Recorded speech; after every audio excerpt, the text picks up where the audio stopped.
नमस्कार, मैं हूं कुमार गजेंद्र। जनपद ऑन द स्पॉट में आपका स्वागत है। दिल्ली के पूर्व स्वास्थ्य मंत्री सत्येंद्र जैन अब शायद जल्दी ही जेल की हवा खाएं। उनके जेल जाने की पूरी तैयारी हो गई है।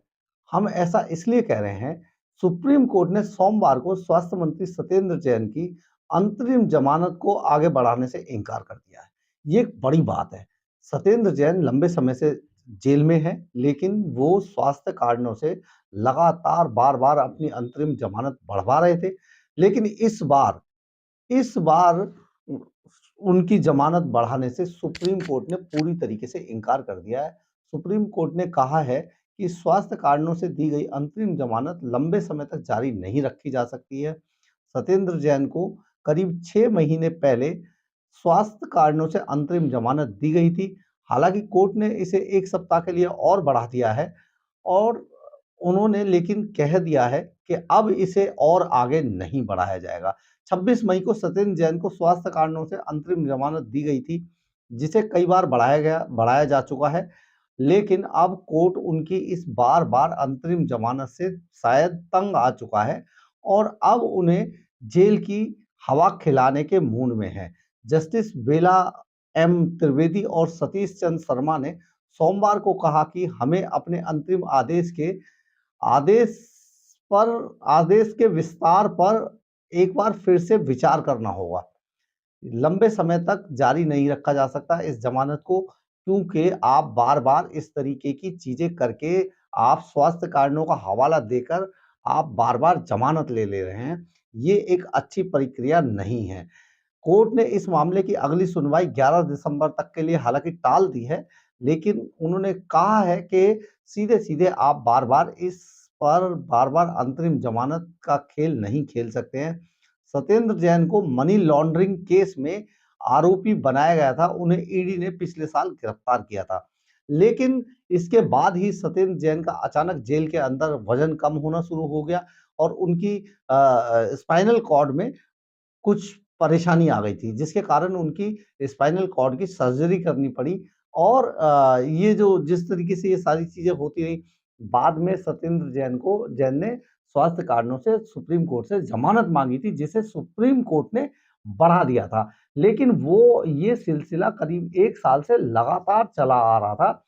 सत्येंद्र जैन लगातार इस बात पर बहुत सारी सामाजिक रूप से भी उँगलियाँ उठ रही थी कि बार-बार उन्हें ज़मानत कैसे मिल जा रही है, कैसे ये सब हो रहा है।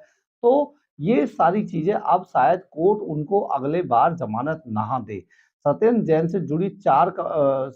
पिछले साल इनको गिरफ्तार किया गया था और सत्येंद्र जैन से जुड़ी 4 कंपनियों के ज़रिए मनी लॉन्ड्रिंग का आरोप है इन पर। ईडी ने इन कंपनियों से जुड़ी 4.81 करोड़ रुपए की संपत्तियों को पिछले साल पहले ही जब्त कर लिया है। सीबीआई ने 2017 में सत्येंद्र जैन के खिलाफ एक मामला दर्ज किया था, जिसे बाद में मनी लॉन्ड्रिंग का एंगल आने के बाद ईडी ने कार्रवाई करते हुए उन पर लंबी कार्रवाई की थी कि वो मनी लॉन्ड्रिंग के अंदर सत्येंद्र जैन शामिल थे। हालाँकि वरिष्ठ वकील अभिषेक मनु सिंघवी ने बहुत सारी दलील देने की कोशिश की। उन्होंने बताया कि सत्येंद्र जैन जो है डिप्रेशन के शिकार हो गए हैं। सत्येंद्र जैन को लंबी बीमारी है, इसलिए जिस तरीके की उनकी सर्जरी हुई है, उससे जो है सत्येंद्र जैन को बार-बार अ, उसकी थेरेपी कराने की ज़रूरत पड़ती है, जिस कारण जेल के अंदर अगर वो सरेंडर करते हैं, तो ये थेरेपी उन्हें वहाँ पर नहीं मिल पाएगी। यानी कि उनकी जो जो जिस तरीके की जो उनको अंतरिम ज़मानत थी, उसे बढ़ा दिया जाए।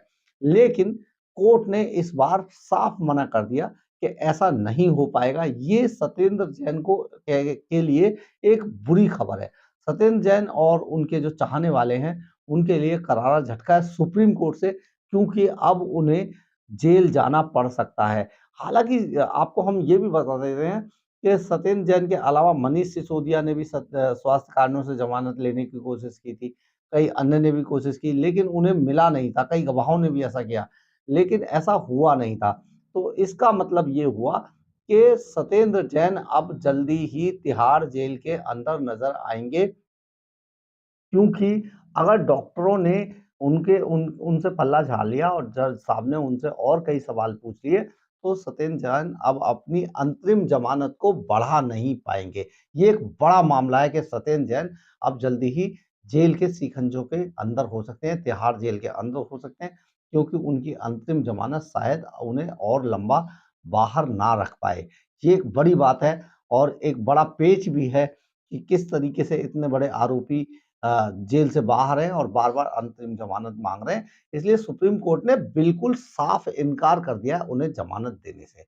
अगर आपको मेरी खबर अच्छी लगी हो तो आप इसे लाइक, सब्सक्राइब और शेयर ज़रूर कीजिएगा। इससे हमें ऊर्जा मिलती है। कमेंट्स बॉक्स में अपनी राय ज़रूर लिखिएगा। जय हिंद, जय भारत।